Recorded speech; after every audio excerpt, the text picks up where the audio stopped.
All right, we are here at the top of Kilauea. That's the crater. You see all the smoke coming out of it, and those are people taking pictures of the crater. We're gonna head into the Jaggar Museum now. Hello. Hello.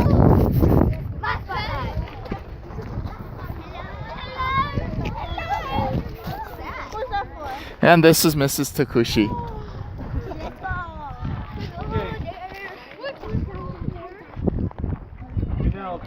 This is what the view looks like at the top of Kilauea.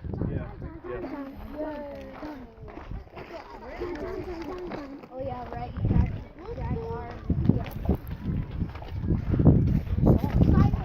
Oh look, and we have some lehuas up here.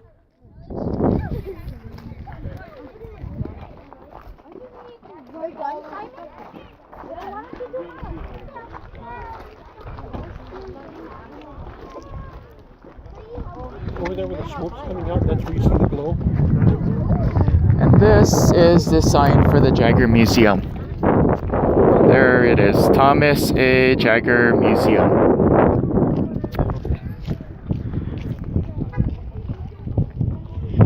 Okay, we're gonna walk up this path and we're gonna head into the Jaggar Museum. And that's the restrooms over there.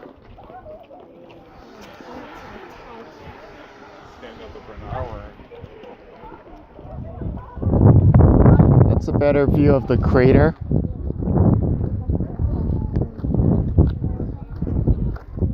In a little while, when it gets darker, hopefully we'll be able to see the lava glowing, reflecting off of the smoke coming out of there.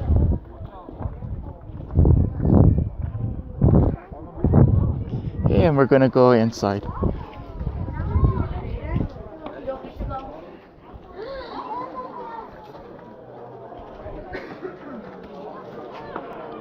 Okay, and this is the inside of the Jaggar Museum. We start off with a mural from the Hawaiians. A view of the earth, the layers of the earth like we learned in geology earlier.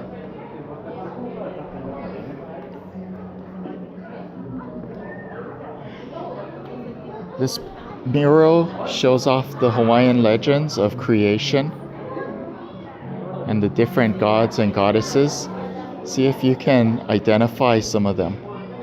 Some very popular, famous ones.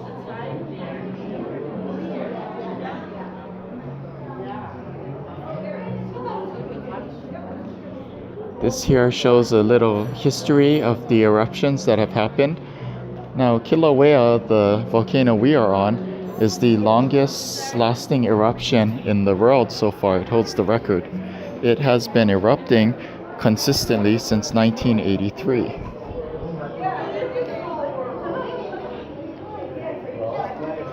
These machines are what the scientists use to figure out how strong earthquakes are and how powerful the earthquakes affecting us are.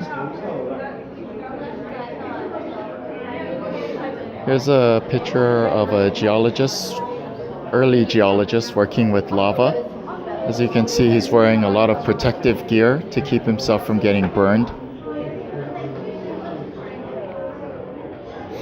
This outfit here is an example of an early outfit used by geologists to keep themselves safe as they study active hot lava.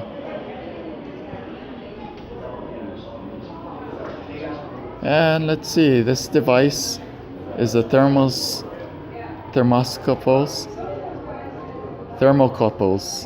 and it's still used today. It measures, so the probe's inserted into the lava and it measures the temperature of the lava. So I guess this pipe here gets inserted into the lava.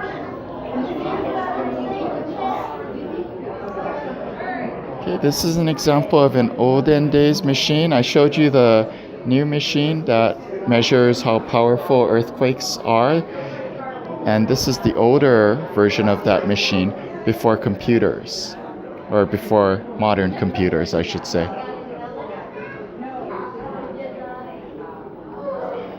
Here's an example of what the heat can do to a lens.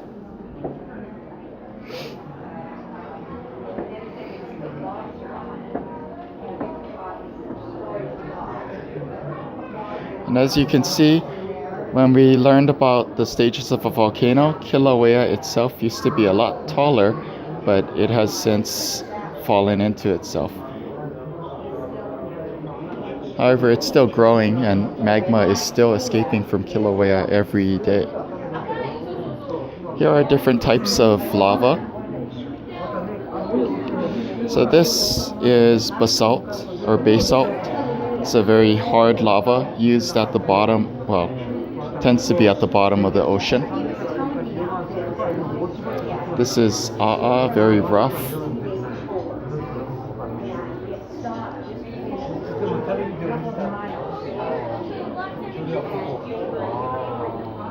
And this is Pahoehoe.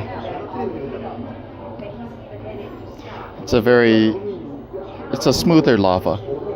And different kind of crystals will form within the lava itself. So this is peridot crystals or olivine. And here's black sand. Black sand is made from bigger lava rocks broken down to make sand. So some beaches on the island of Hawaii actually have black sand. Their sand is not made from coral, it's made from lava rocks.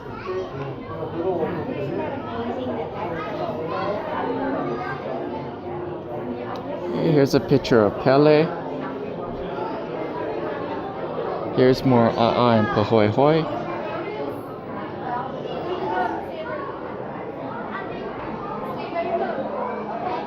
Now these are actually crystals. They're called Pele's hair, but these are green crystals formed by the volcano, and they're formed in these long strands that they look like hair, but they're not soft at all. They're kind of pokey.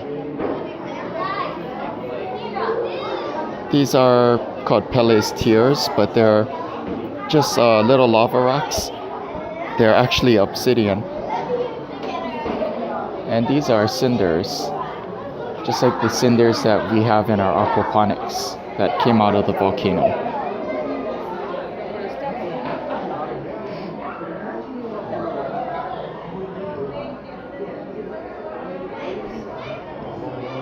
This rock here is called pumice. It also comes out of the volcano. And here's more examples of solid lava that came out of the volcano. And this is an example of volcanic glass. It actually came from the frothing of lava.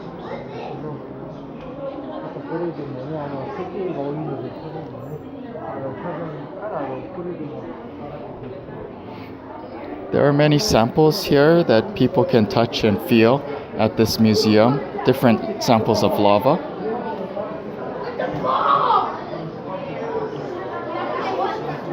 And as you can see here, this is a volcanic bomb.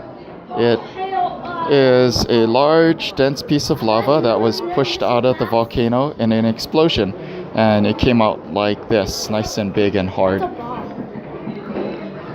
Again, this is A'a, the rough lava, and this is Pahoehoe, the smooth lava.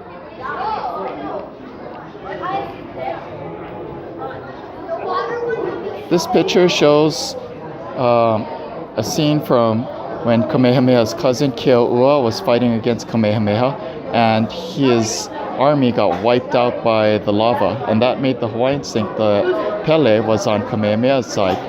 I should say not his whole army, but 1 out of every 3 people in his group got wiped out by the lava. And some of them were just totally covered with lava, and their footprints can still be seen burned into the lava today.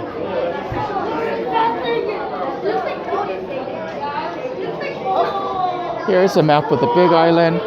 That's Mrs. Lucas and Mrs. Fujioka. Somebody drop it. Take it.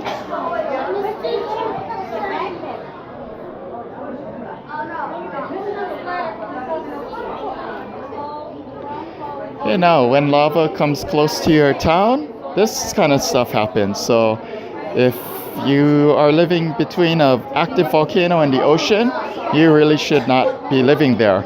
It's very dangerous.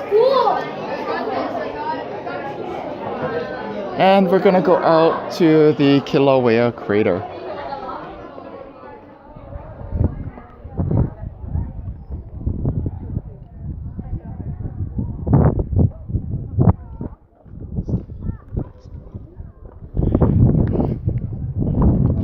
So we have a lot of lehua trees up here.